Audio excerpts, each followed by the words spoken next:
Sommes-nous seuls dans l'univers? L'homme a toujours observé les étoiles dans l'espoir de découvrir des preuves de l'existence d'autres formes de vie. Mais la vérité n'est pas là. Elle se trouve ici. Depuis la Seconde Guerre mondiale, le gouvernement britannique surveille étroitement son espace aérien. Le ministère de la Défense a conservé dans ses archives des milliers de témoignages sur des cas d'observation d'OVNI, dont certains restent à ce jour inexpliqués. Mais le secret a été levé depuis peu. Grâce à ces dossiers rendus publics, nous sommes aujourd'hui en mesure de vous dévoiler toute la vérité sur les ovnis observés dans le ciel de Grande-Bretagne. Une collision aérienne évitée de justesse. Je ne sais pas ce que c'était. Et aujourd'hui, je n'en ai toujours pas la moindre idée. La rencontre rapprochée d'un bombardier de la Seconde Guerre mondiale. Je n'aime pas en parler. Je n'en parle qu'à mes amis proches. Un objet non identifié repéré par un radar. Et de nouveaux éléments sur un célèbre cas d'observation d'OVNI, le Roswell gallois. Si on pouvait prouver l'origine extraterrestre d'un OVNI, c'est tout notre système de croyances qui s'en trouverait profondément modifié. Face à ces histoires étranges et inexpliquées, comment ne pas s'interroger sur l'existence d'autres formes de vie venues d'ailleurs?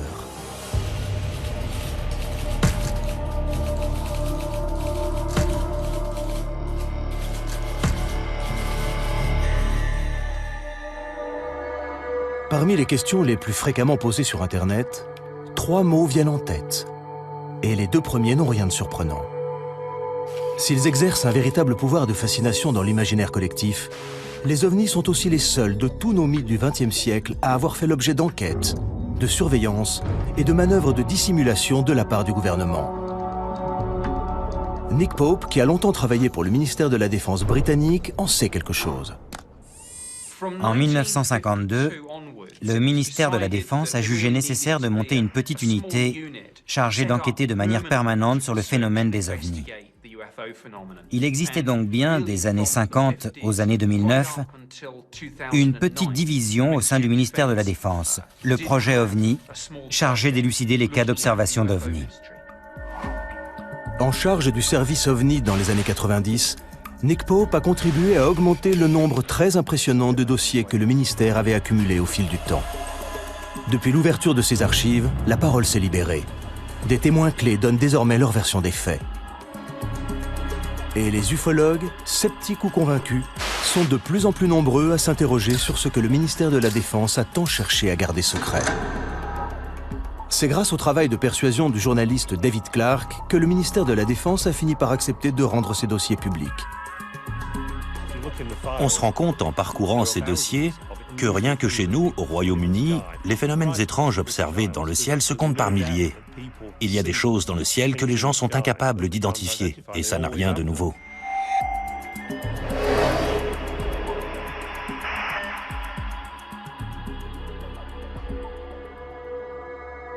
« 6 janvier 1995.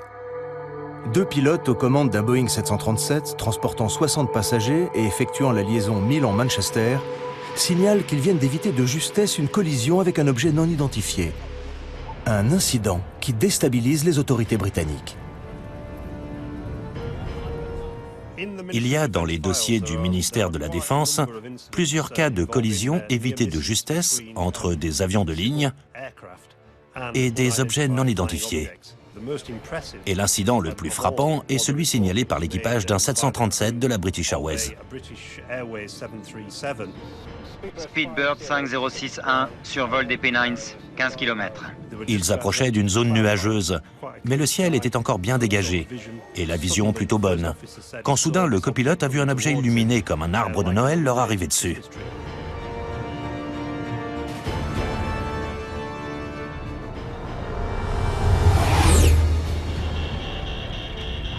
Qu'est-ce que... L'objet est passé tellement près qu'il s'est instinctivement baissé. Il a vraiment cru qu'il allait le heurter. Il s'est aussitôt tourné vers le commandant pour lui dire « Vous avez vu ?» Et le commandant lui a répondu « Oui, j'ai vu ». Les pilotes appellent aussitôt la tour de contrôle de Manchester. De peur de voir leur réputation mise à mal, les pilotes ne sont pas vraiment enclins à dire qu'ils ont vu des soucoupes volantes. Et ce qui est intéressant dans cette affaire, c'est que les deux pilotes ont pris l'initiative de faire un rapport officiel sur la collision qu'ils venaient d'éviter dès leur arrivée à l'aéroport pour que l'aviation civile fasse une enquête sur ce qui avait bien pu se produire. Et c'est exactement ce qui s'est passé. À la suite de cet incroyable incident, le ministère diligenta une enquête complète et approfondie, dont Anthony Booth, responsable des enquêtes de sécurité dans l'aviation civile, fut chargé. C'était très étonnant comme affaire. Ça faisait 7 ans que je travaillais dans ce service et jamais encore je n'avais été confronté à un cas pareil. Nous avons interrogé les deux pilotes, examiné les enregistrements radars, les transcriptions des enregistrements des voix des pilotes, de celles des contrôleurs du trafic aérien de Manchester, tout ce qui pouvait nous éclairer sur la nature de cet objet. Si les pilotes refusent aujourd'hui de s'exprimer publiquement sur cette affaire, nous savons aujourd'hui, grâce à l'ouverture des archives du ministère de la Défense, ce qu'ils ont déclaré à Anthony Booth à l'époque. Je regardais droit devant moi quand j'ai vu quelque chose passer sur le côté qui a attiré mon attention.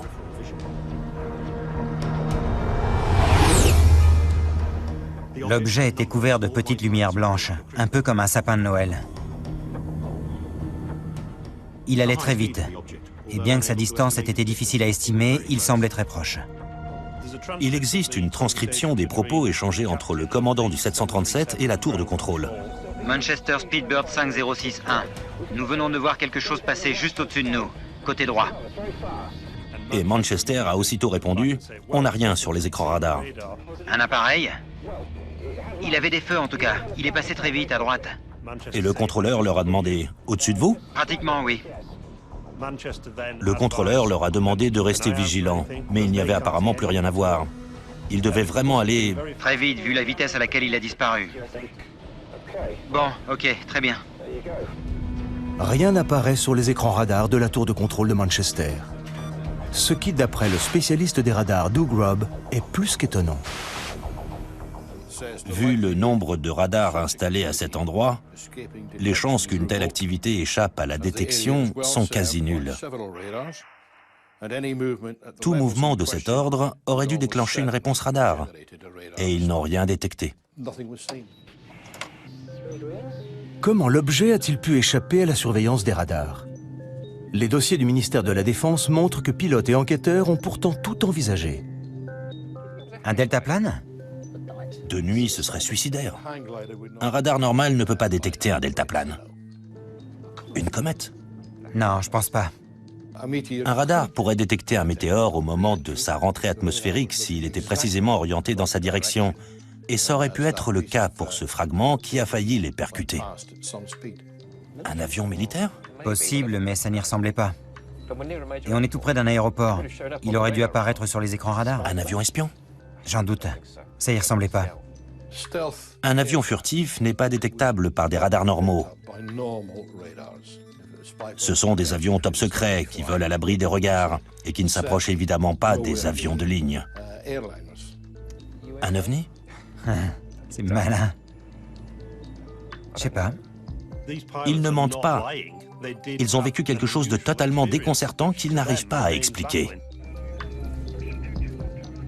Les dossiers montrent que la piste militaire a été sérieusement envisagée par les enquêteurs.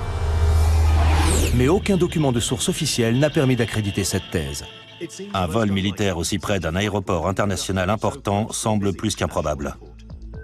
De quel objet pouvait-il donc s'agir? Conservé dans les archives du ministère de la Défense depuis 1995, nous avons découvert les conclusions de l'enquête menée par Anthony Booth. À chaque enquête, nous étions parvenus à une conclusion satisfaisante, une conclusion ferme et définitive, ce qui n'a pas été le cas ici. Nous n'avons pas été en mesure d'établir les causes de l'incident ni d'évaluer les risques. Risque non évaluable, cause non évaluable. Ce n'est pas le genre de conclusion qu'on trouve habituellement dans un rapport officiel. Ça revient à dire, nous n'avons pas la moindre idée de ce que c'était. On ne va jamais nous croire. On va surtout se faire charrier, oui. Le groupe de travail conclut. Il ne fait aucun doute que les pilotes ont vu quelque chose et que l'objet était de taille suffisamment importante pour qu'un rapport sur une collision évitée de justesse soit rédigé. La nature de l'objet n'a malheureusement pu être identifiée. L'hypothèse d'activité extraterrestre est sans doute fascinante, mais cette question n'est pas de notre ressort. Elle devra donc être examinée par les spécialistes de ce domaine. Pour l'ufologue Nick Pope, cette absence de conclusion laisse la porte ouverte à toutes les hypothèses possibles et imaginables. Je trouve ça fou. Objet non identifié ne veut pas forcément dire vaisseau spatial extraterrestre. Mais il est clair que quelqu'un, que ce soit le commandant, le copilote, les enquêteurs de la direction de l'aviation civile ou le ministère de la Défense, il est très clair que quelqu'un, à un moment donné, s'est dit « Effectivement, pourquoi ne pas envisager la piste extraterrestre ?» Je ne sais pas ce que c'était, et je n'en ai toujours pas la moindre idée aujourd'hui. On ne peut pas prétendre tout savoir. Il est possible qu'il y ait des choses que nous ignorons encore aujourd'hui. L'enquête menée sur cette collision évitée de justesse montre à quel point le ministère de la Défense prenait ces phénomènes inexpliqués au sérieux. Le service OVNI a reçu au fil des années de nombreux rapports de pilotes, témoins d'incidents similaires pendant la Seconde Guerre mondiale. Des affaires jugées pour certaines tellement graves que les plus hautes autorités de l'État en furent informées.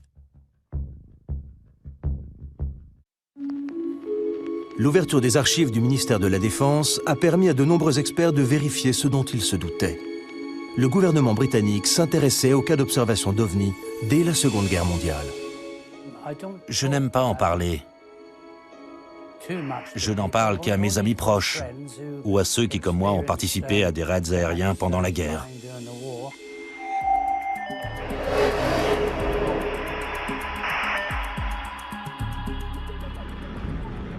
Printemps 1944. L'aviation britannique bombarde l'Allemagne. Les bruits qui courent alors sur d'étranges missiles non identifiés parviennent jusqu'au haut commandement des armées. D'après les dossiers du ministère de la Défense, l'ordre de garder le silence sur ces objets non identifiés susceptibles de nuire au moral de la population est venu de l'état-major même des armées. L'artilleur Bernard Day témoigne. Voici le journal que je tenais pendant la guerre. À la date du 26 avril, j'ai écrit « Opération Essen ». Raid aérien de 300 appareils sur Essen. Le même jour, Bernard Day assiste à un événement incroyable. Des objets non identifiés que je décrirais comme des boules de feu incandescentes. C'est la première fois que Bernard Day s'exprime publiquement sur ce qui lui est arrivé cette nuit-là. Nous avons quitté la zone cible pour rentrer à notre base, à Mildenhall. Nous survolions la France, où tout était calme. Soudain, j'ai vu 3 boules de feu sous l'appareil qui nous arrivaient droit dessus. J'ai immédiatement prévenu notre pilote, Arthur Horton, avec l'interphone de bord. Quelques secondes plus tard, Brian Harper, l'artilleur qui était à l'arrière, a vu 2 autres boules de feu. Un peu troublé, Arthur a demandé « Des avions de chasse ?» Et je lui ai répondu « Non, pas des avions de chasse, Arthur. Des boules de feu qui foncent droit sur nous. » J'ai dit à Arthur « Change de cap. Vire à droite. Vite, vite, vite. »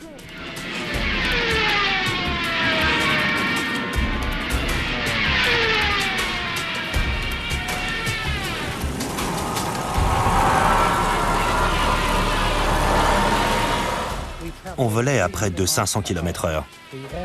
L'appareil tremblait comme une feuille. Et on n'arrivait toujours pas à les semer.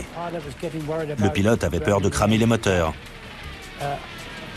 Dave, l'ingénieur, a dit « Mais et les moteurs ?» Et on lui a répondu « T'occupe, fonce !» ou quelque chose dans ce goût-là, mais avec quelques noms d'oiseaux en plus. On a eu la trouille de notre vie ce jour-là. Et puis, les 5 boules de feu ont fini par perdre de leur vitesse. Elles ont disparu dans la nuit. Et on est rentré à la base sain et sauf. À notre arrivée à la base, à Mildenhall, Nous avons été interrogés, comme le voulait la procédure habituelle, par des officiers de renseignement, qui se sont bien fichus de nous. Et le pilote, qui était passablement agacé, leur a dit « Je suis sûr que si vous aviez été avec nous, vous trouveriez ça beaucoup moins drôle. » Nous lui avons demandé s'il avait une idée de ce que c'était. J'étais vraiment perplexe. Je me suis dit que c'était peut-être de nouvelles armes de guerre que les Allemands avaient inventées. Et le cas de Bernard Dye n'est pas unique. D'autres membres d'équipage ont assisté à des phénomènes inexpliqués pendant la guerre. Une de ces affaires a même été étouffée. Et l'ordre est venu des plus hautes sphères de l'État. Winston Churchill, le Premier ministre de l'époque, avait tellement peur des fuites qu'il a demandé à ce que le rapport soit classé top secret pendant 50 ans.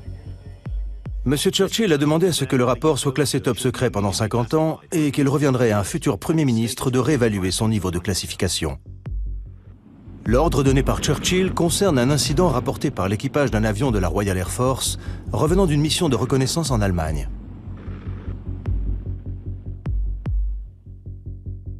Mon grand-père a assisté à une discussion à propos d'un incident qui était arrivé à l'équipage d'un bombardier de la Royal Air Force. Selon les dossiers du ministère de la Défense, l'histoire a d'abord été rapportée par le petit-fils du garde du corps de Churchill, qui avait assisté à une réunion d'urgence entre le Premier ministre et le général Eisenhower, commandant suprême des forces alliées en Europe, où les deux hommes avaient discuté de l'incident. Il écrivait pour savoir si le ministère pouvait confirmer cette histoire selon laquelle le garde du corps avait assisté à une discussion entre Churchill et Eisenhower à propos d'un mystérieux incident qui était arrivé à l'équipage d'un avion de reconnaissance de la Royal Air Force. Ces hommes disaient avoir vu un objet métallique arriver à leur hauteur, puis les prendre en chasse, en se comportant de manière tellement étrange qu'aucun des membres de l'équipage n'avait pu y reconnaître un appareil de l'aviation allemande ou tout autre aéronef ennemi qu'ils auraient pu connaître. Un expert en aéronautique est également présent à la réunion. Il a écarté la possibilité d'un missile, un missile ne pouvant ralentir sa course pour rester à la hauteur d'un avion moins rapide que lui. Pour Churchill, l'affaire n'ira pas plus loin. Quand l'un des participants à la réunion a évoqué la possibilité d'un objet volant non identifié, Churchill a immédiatement demandé à ce que l'incident soit classé top secret. Le dossier va même plus loin. On y apprend combien Churchill s'inquiétait de la réaction des Britanniques s'ils avaient eu vent de cette mystérieuse affaire d'OVNI. Il faut classifier l'information au plus vite, au risque qu'elle ne sème la panique au sein de la population et qu'elle ne détruise la foi des Britanniques en leur Église. D'après les dossiers du ministère de la Défense, ce n'est pas la première fois que Churchill est amené à gérer une affaire d'OVNI. En octobre 1912, d'étranges lumières avaient été aperçues au-dessus des chantiers navals de HMS dans l'Essex.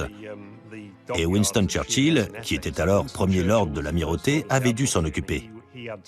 Il avait d'ailleurs dû admettre devant le Parlement qu'il n'était pas en mesure d'expliquer ce qui s'était passé. Les dossiers montrent que même après la guerre, Churchill s'intéressait de près à ces phénomènes inexpliqués.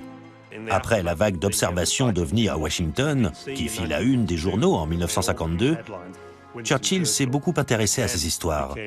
Il a d'ailleurs envoyé une note au secrétaire d'État de l'air disant « Quel crédit faut-il accorder à ces histoires de soucoupes volantes? J'aimerais en savoir plus. Envoyez-moi un rapport quand cela vous sera possible. »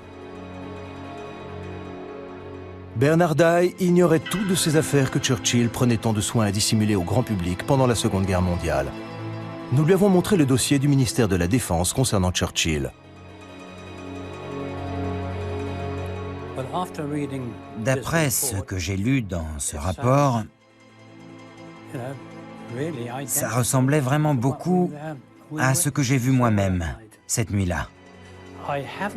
J'ignorais totalement que Churchill en avait été informé, mais ça ne m'étonne pas vraiment, car il s'est passé des choses vraiment étranges pendant la guerre dont je ne peux pas être le seul à avoir été témoin. Ce qui est frappant, c'est le nombre très élevé d'incidents de ce type rapportés par les équipages dans les années 40. Des dossiers de la Royal Air Force conservés aux archives nationales mentionnent ces rapports sur des phénomènes semblables à des explosions de roquettes qu'on n'a jamais pu expliquer. Mais à la fin de la guerre, quand on a interrogé les pilotes de la Luftwaffe, certains ont raconté avoir vu des choses similaires qu'ils ont prises pour des armes secrètes ennemies. Y aurait-il une explication rationnelle à ces phénomènes observés par les équipages pendant la guerre? À l'époque, on a mis ça sur le compte de l'état de stress des pilotes et des équipages, qui, face au danger, sécrétaient de telles doses d'adrénaline que leur perception en était altérée. OVNI ou pas, ces dossiers montrent à quel point les dirigeants de la Seconde Guerre mondiale tenaient à ce que ces affaires restent secrètes. Et le temps ne changera rien à l'attitude du gouvernement face aux OVNI. 50 ans plus tard, il en aura toujours aussi peur.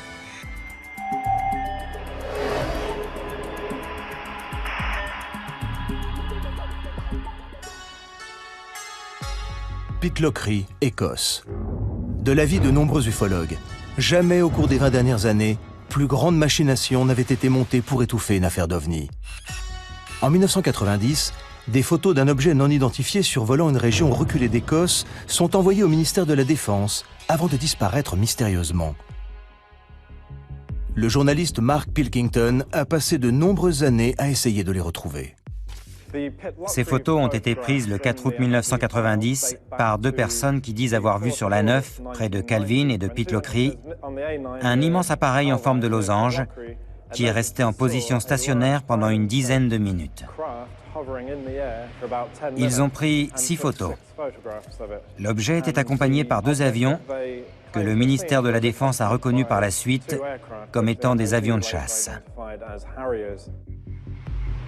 Le photographe, qui n'a jamais été identifié, a envoyé ces 6 photos au Daily Record, un journal écossais. Le journal n'a jamais publié d'article sur cette affaire, mais a envoyé les photos au ministère de la Défense. D'après le dossier, le ministère de la Défense a fait développer les photos qui ont disparu depuis avant de renvoyer les négatifs au journal. Curieusement, le journal n'a jamais publié les photos ni d'articles sur l'affaire et a, selon toute vraisemblance, renvoyé les photos aux 2 hommes dont les noms ont malheureusement disparu du dossier, nous empêchant donc de les interroger. Ce qui fait quand même beaucoup de mystère. Tout ce qui reste dans le dossier, c'est une photocopie des 6 photos, dont les ufologues se sont servis pour faire une maquette. Mais Nick Pope, lui, a eu les photos originales et le dossier entre les mains quand il travaillait au ministère de la Défense.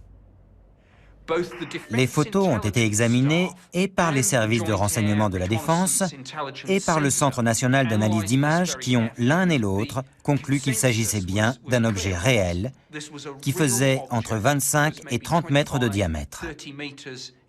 J'ai longuement discuté de cette photo avec mon homologue des services de renseignement de la Défense à l'occasion d'une réunion d'information sur les OVNI. Et il était clair que l'objet intéressait la Défense au plus haut point parce qu'il était de toute évidence capable de performances que notre technologie ne nous permettait pas. Le ministère de la Défense est bien décidé à minimiser l'incident. Il y a un document intéressant émanant du service de presse du ministère de la Défense sur la conduite à adopter au cas où ces photos se retrouvaient dans les journaux et qu'on leur posait des questions. On leur demande, entre autres, de dire qu'ils ont bien examiné les photos, mais qu'ils ne sont parvenus à aucune conclusion définitive sur la nature de l'objet. Et si les journalistes se montraient trop pressants, ils devaient répondre que tous les cas d'observation d'OVNI reçus au ministère étaient adressés au service responsable de la défense antiaérienne du Royaume-Uni. À l'époque où il travaillait au ministère, Nick Pope avait un agrandissement de la photo sur le mur de son bureau. Jusqu'à ce qu'un jour, son supérieur la retire. On ne peut pas écarter l'éventualité d'un prototype d'avion espion américain top secret. Mon chef de service s'en est en tout cas persuadé. Pour lui, c'était un drone ou un avion secret. Et il m'a demandé de la retirer. On sait, grâce au dossier, qu'on s'interrogeait beaucoup en interne sur l'éventualité d'un avion espion appartenant aux Américains. Et pourquoi, si c'était le cas, ils n'avaient pas demandé d'autorisation avant de faire voler cette chose dans notre espace aérien. Pour Mark Pilkington, les événements de l'époque ne sont peut-être pas étrangers à l'affaire. Peut-être a-t-on pris l'objet pour ce qu'il n'était pas. C'était juste 2 jours après le début de la première guerre du Golfe, à un moment où il y avait de toute évidence d'importants déploiements de moyens aériens en direction du Moyen-Orient. et le Royaume-Uni servait de base d'approvisionnement ou de lancement pour un grand nombre de ces avions. Comme Churchill 40 ans plus tôt, le ministère de la Défense est visiblement inquiet de la réaction de l'opinion publique. Aurait-il fait disparaître les photos de pickloquerie pour étouffer l'affaire?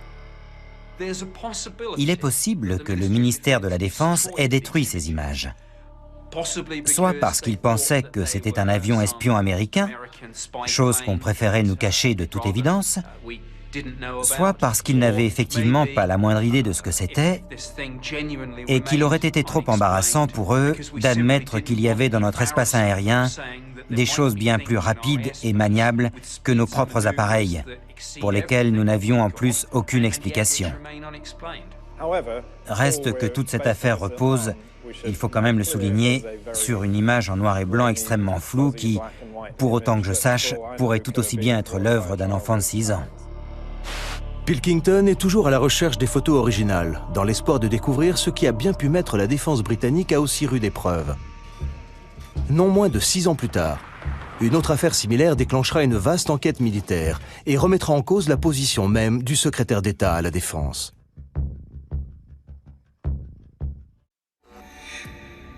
En 1996, le ministère de la Défense se retrouve embarqué dans une nouvelle affaire d'OVNI, repérée cette fois dans le ciel d'East Anglia. Une affaire qui impliquera la police, la gendarmerie maritime et la Royal Air Force, et où le secrétaire d'État à la Défense en personne sera interpellé sur son inaction. Je suis très préoccupé par un incident survenu près des côtes d'East Anglia relatif à un objet volant non identifié dont la présence a été corroborée par plusieurs radars militaires. Pourquoi n'avons-nous pas envoyé nos chasseurs? Cette affaire, qui sèmera la panique jusqu'au sommet de l'État, débute par une calme soirée d'octobre sur la côte est du Royaume-Uni.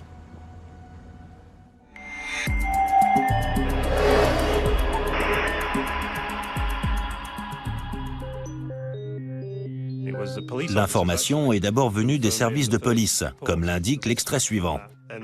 La police signale au petit matin d'étranges lumières rouges et vertes tournoyant dans le ciel au sud-est de Skegness. Il semble qu'elles soient très haut dans le ciel, juste au-dessus du Wash. Les agents appellent le commissariat de Skegness pour signaler les lumières. J'ai tout de suite appelé le centre de commandement de Skegness qui a prévenu la gendarmerie maritime de Yarmouth, pensant qu'il s'agissait d'un incident qui s'était produit en mer. Nous avons eu un appel vers 3h15 heure locale de la police de Skegness, qui nous signalait la présence de cette lumière au sud-est de la ville. Nous ne savions pas ce que c'était à ce moment-là, mais nous avons immédiatement prévenu les radars de la défense antiaérienne pour savoir s'ils avaient repéré quelque chose de leur côté. L'appel passe par la base de Neatishead, le centre de défense antiaérien le plus important du sud de l'Angleterre. Le radar de Claxby signale un écho à 2,1 degrés. Un radar a détecté la présence d'un objet qu'ils n'ont pas identifié, mais qui n'était pas un avion. L'écho-radar et les étranges lumières signalées non loin de Skegness auraient-ils la même origine? Un vent de panique souffle sur la ville et la police reçoit des dizaines d'appels. Non, ils ne sont pas en train de nous envahir. Un appel est lancé à tous les navires pour savoir si les lumières sont visibles depuis la mer. Un tanker répond. Conocost à Yarmouth, signalons un groupe de lumières au-dessus de l'estuaire. Le navire qui a appelé, le Conocost, se trouvait dans cette zone, tout près. À 3h50, l'agent Leyland monte sur le toit du commissariat de Skegness et filme les lumières pendant 5 minutes. Il n'y en a désormais plus qu'une, de couleur blanche et en position stationnaire. Dans les milieux ufologues, la nouvelle se répand comme une traînée de poudre. Il y a eu des fuites, et la transcription des propos échangés entre la gendarmerie maritime, la police et le chalutier s'est retrouvée sur le bureau d'un journaliste. L'affaire a soudain pris de telles proportions qu'elle est arrivée aux oreilles d'un député de la région. L'affaire prend une telle ampleur que le député travailliste local, Martin Redmond, s'en mêle et interpelle les pouvoirs publics. Martin Redmond disait « On a des policiers qui voient des ovnis, des officiers de la Royal Air Force qui les suivent sur leur radar, et on n'est pas fichu d'envoyer un avion sur place pour voir ce qui se passe. » Voici une copie de la lettre envoyée par Martin Redmond au secrétaire d'État à la Défense Michael Portillo, dans laquelle il dit Je suis très préoccupé par un incident survenu près des côtes d'East Anglia, relatif à un objet volant non identifié, dont la présence a été corroborée par plusieurs radars militaires. Si j'aimerais évidemment savoir ce que c'était, ce qui me préoccupe le plus, c'est la pagaille que cet incident semble avoir semée. Il met directement en cause le ministre de la Défense. Pourquoi n'avez-vous rien fait? Que faisait la Royal Air Force? Ce que la Royal Air Force n'a évidemment pas du tout apprécié. La lettre provoque un véritable scandale. Le ministère de la Défense va même jusqu'à diligenter une enquête pour savoir pourquoi la Royal Air Force n'a rien fait. Doug Robb était responsable des opérations ce soir-là. Et les conclusions de l'enquête du ministère de la Défense que nous lui avons montrées ne l'ont guère surpris. Cette carte indique l'emplacement des radars autour de Boston cette nuit-là. Et il est précisé ici que c'est le radar de Claxby qui a repéré l'objet. L'objet était immobile, sur Terre. Et après enquête, on a conclu qu'il s'agissait du clocher de l'église de la paroisse, le Boston Stump, comme on l'appelle ici. Le coupable tout désigné pour le ministère de la Défense.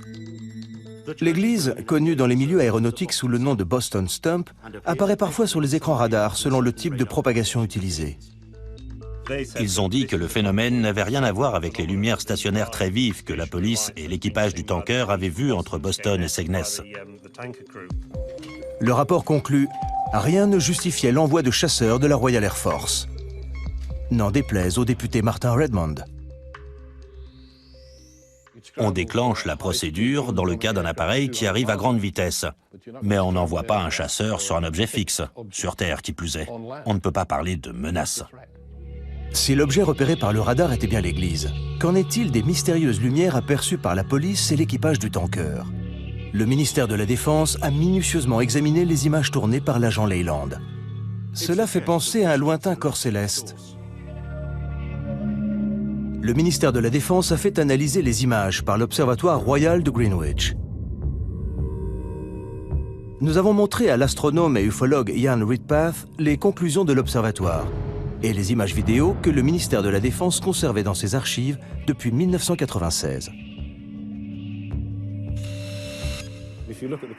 Quand on regarde les images tournées par la police, on voit un point lumineux très brillant, parfaitement immobile. Et si certains y ont vu un ovni, c'est bien la preuve que même un témoin de bonne foi peut se tromper et prendre un corps céleste particulièrement lumineux pour ce qu'il n'est pas. Et le plus souvent, c'est la planète Vénus. On l'a d'ailleurs surnommée la reine des ovnis, car c'est le corps céleste le plus lumineux après le Soleil et la Lune. Et ça pourrait très bien être ce que les policiers ont vu. Quant aux couleurs attribuées aux lumières, il a là aussi son idée sur la question. Souvent, quand on zoome avec une caméra, l'image devient totalement floue. Et le fait que la lumière prenne ici des formes étranges vient du diaphragme de l'objectif. Mais cela n'explique pas ce que l'équipage du tanker a pu voir. D'après l'enquête du ministère de la Défense, la lumière aperçue par les marins ne venait pas de la planète Vénus, mais d'une autre direction, ce qui laissa les enquêteurs perplexes. Ces lumières restent inexpliquées. Pas pour Ian Redpath, qui a beaucoup réfléchi à la question. Ce que les hommes à bord du tanker ont vu au nord était, à mon avis, une autre étoile très lumineuse, Vega, connue pour ses scintillements multicolores. Mais si cette affaire a pris de telles proportions, c'est, d'après David Clark, pour une raison bien précise. Ça s'est passé en 1996, l'année où la série X-Files battait des records d'audience en Angleterre. Et curieusement, c'est aussi l'année 1996-1997 où on a enregistré le plus grand nombre d'observations d'OVNI depuis 1978. Faut-il classer l'affaire? Ou connaîtra-t-elle de nouveaux coups de théâtre, comme la célèbre affaire aux multiples rebondissements connue sous le nom de Roswell gallois?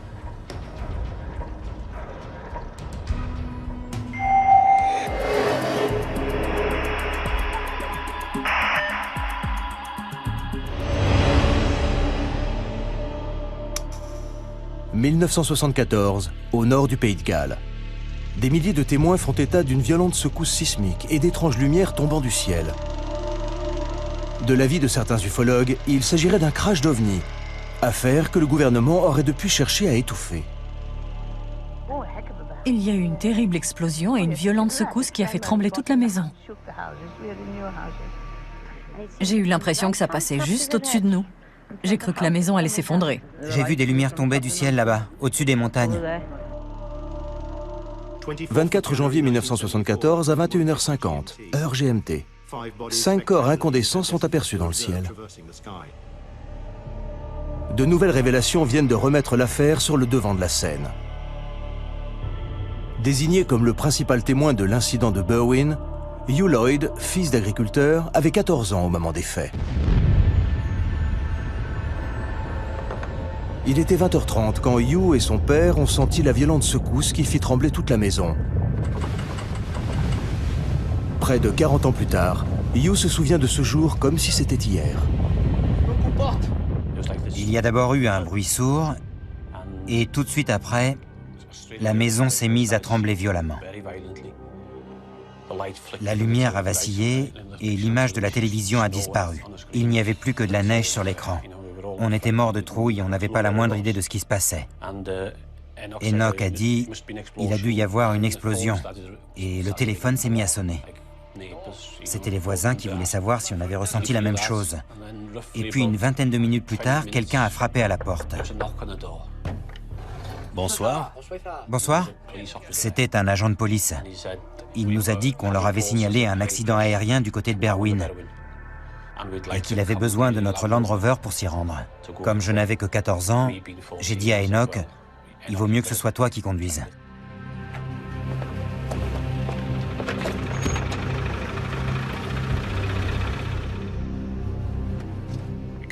On a roulé sur un peu plus d'1 kilomètre en direction des montagnes et on s'est arrêté. On est sorti de la voiture avec les torches, tout était calme. Il faisait tellement noir qu'on n'y voyait rien. Répartissez-vous les torches. Un des policiers a dit « Il n'y a rien. C'est trop calme pour qu'il se soit passé quelque chose ici. Autant que vous rentriez. » On a fait demi-tour et au moment où on arrivait à la voiture, on a vu une lumière très vive. « Qu'est-ce que c'est que ça ?» Au-dessus de la vallée, juste derrière ces arbres, là-bas, à gauche, dans la vallée entre ces deux montagnes, une lumière très vive qui montait du sol. Une lumière vraiment éblouissante. On voyait bien qu'elle montait du sol, mais on n'arrivait pas à voir d'où précisément. Parce qu'on ne voyait pas le fond de la vallée d'où on était. Ça ne ressemblait pas à un crash aérien. La lumière était trop blanche pour que ce soit un feu, et ça n'a duré qu'une vingtaine de secondes, tout au plus. Et ils ont eu beau chercher, ils n'ont jamais découvert la moindre trace d'accident aérien. Comment expliquer cette lumière? L'ufologue Andy Roberts a passé des années à enquêter sur cet incident. S'il ne croit pas vraiment à la thèse extraterrestre, il admet qu'il existe un véritable mystère autour de cette affaire. Quand Patty Vance, une infirmière d'un village des environs, a entendu l'explosion, elle a tout de suite pensé à un accident aérien. Et comme elle était infirmière et qu'elle avait du matériel médical, elle a décidé de se rendre immédiatement sur place pour venir en aide aux blessés en attendant que les secours arrivent. Patty Vance et ses deux filles sont à environ 6 km de l'endroit où se trouve Hugh Lloyd, quand la violente secousse se fait sentir. Qu'est-ce que c'est? On aurait dit un avion. Elle a pris sa voiture avec ses deux filles et elle a roulé pendant une quinzaine de minutes sur la départementale, pensant voir surgir une épave d'avion en feu à chaque instant. C'est la route qu'elle a prise ce soir-là, une route qu'elle connaissait bien et qui ne lui posait aucun problème, même de nuit. Elle arrivait dans l'autre sens et au détour de ces arbres, là-bas, elle a eu la surprise de découvrir sur la gauche, non pas une scène de crash aérien, mais une énorme boule de lumière qui passait du rouge au blanc, puis au orange. La source lumineuse est bien trop loin de la route pour pouvoir parcourir la distance à pied. Abasourdie, Patty Vance et ses deux filles restent un moment dans la voiture à regarder l'étrange boule de lumière changer de couleur. Près de cette boule, grosse comme la moitié de la Lune, elle a vu s'agiter des torches et des phares de voiture. Elle n'a pas vraiment compris ce qui se passait. Mais comme visiblement ce n'était pas un crash aérien et que la situation avait de toute évidence déjà été prise en main, elle est rentrée chez elle. Mais elle ne sait toujours pas ce qu'elle a vu. Malgré l'arrivée de mystérieux hommes en noir censés faire la lumière sur cette affaire, Patty Vance et Hugh Lloyd ne sauront sans doute jamais ce qu'ils ont vu cette nuit-là.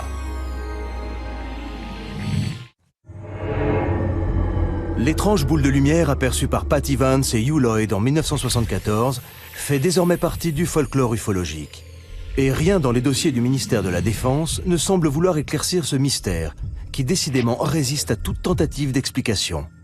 Peu de temps après l'incident, des chercheurs de l'Institut d'études géologiques britanniques furent dépêchés sur les lieux pour enquêter sur la secousse sismique. Juste après le tremblement de terre, nous avons reçu pas mal de témoignages, pas tous très cohérents, sur l'endroit exact où les lumières avaient été aperçues. J'ai donc envoyé une équipe pour interroger les gens sur place sur ce qu'ils avaient vu, entendu et ressenti.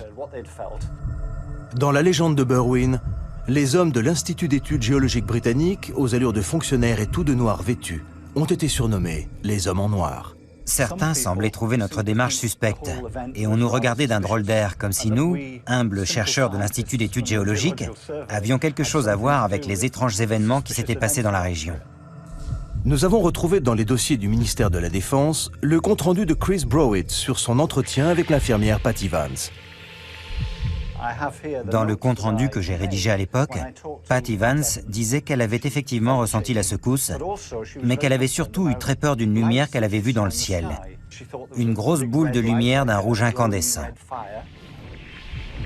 Ça, c'est la photocopie d'une carte que nous avons beaucoup utilisée lors de nos déplacements.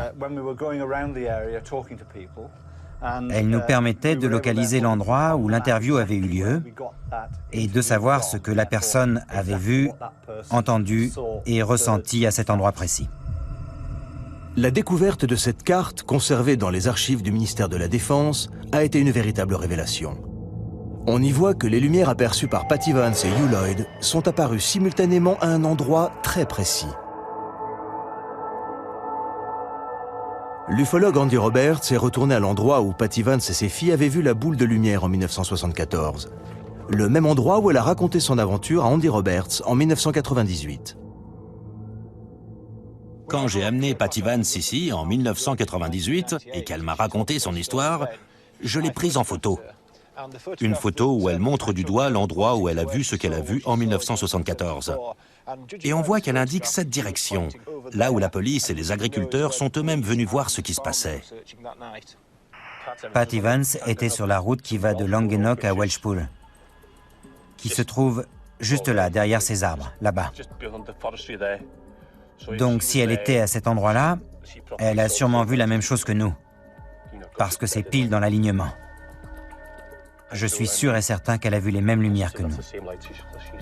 On découvre dans les dossiers la piste privilégiée par le ministère de la Défense pour expliquer l'explosion et les mystérieuses lumières. Les recherches menées dans la zone concernée n'ont montré aucune trace d'impact. De l'avis de l'organisme britannique de météorologie, il pourrait cependant s'agir d'un bolide, à savoir un météore qui se désintègre pendant sa chute dans l'atmosphère. Selon une enquête menée parallèlement par la Société britannique d'astronomie, il est probable que le météore se soit désintégré au-dessus de Manchester et que son apparition ait été précédée à 20h30 par une secousse sismique dans les montagnes de Berwyn, n'ayant aucun lien avec la chute du météore. Le rapport fait donc état de deux événements distincts qui, par le plus grand des hasards, se sont produits la même nuit. Un météore qui se désintègre dans l'atmosphère et une secousse sismique. Cette incroyable coïncidence, deux phénomènes naturels distincts, un météore et une secousse sismique, se produisant simultanément, peut-elle expliquer à elle seule le mystère de Berwyn? Pour les partisans de la piste ufologique, il est évident que non. Les dossiers ne répondent en rien à la principale question soulevée par cette affaire. D'où provenait cette lumière montant du sol? Ce que Patty Vance a vu reste un mystère. Je n'imagine pas une seconde qu'il puisse s'agir d'un ovni. Encore que, dans le cas présent, il faudrait d'ailleurs plutôt parler d'un objet terrestre non identifié. Le mystère reste entier. Qu'on ait voulu privilégier la piste extraterrestre ou la thèse plus rationnelle du tremblement de terre et des météores, il faut quand même bien admettre que nous ne savons toujours pas ce qui a bien pu émettre cette lumière pendant au moins 10 bonnes minutes. Peut-on aujourd'hui parler d'affaires classées face à toutes ces questions restées sans réponse? Je pense que l'affaire Berwyn est loin d'être classée aux yeux du grand public. Il y a des gens qui, aujourd'hui, sont convaincus que l'ouverture de ces archives fait même partie d'une campagne de désinformation de la part du ministère de la Défense qui continue à vouloir nous cacher la vérité sur les ovnis. À terme, le ministère de la Défense s'est engagé à rendre tous les dossiers OVNI publics. Mais nous dévoilera-t-il vraiment tous ces secrets? Et sommes-nous réellement prêts à ne plus croire aux ovnis?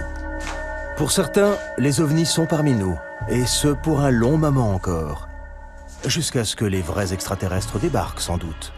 Il y a des gens qui disent que si on nous distille ces informations au compte-gouttes, c'est pour nous préparer au jour où on nous annoncera que ces choses existent vraiment.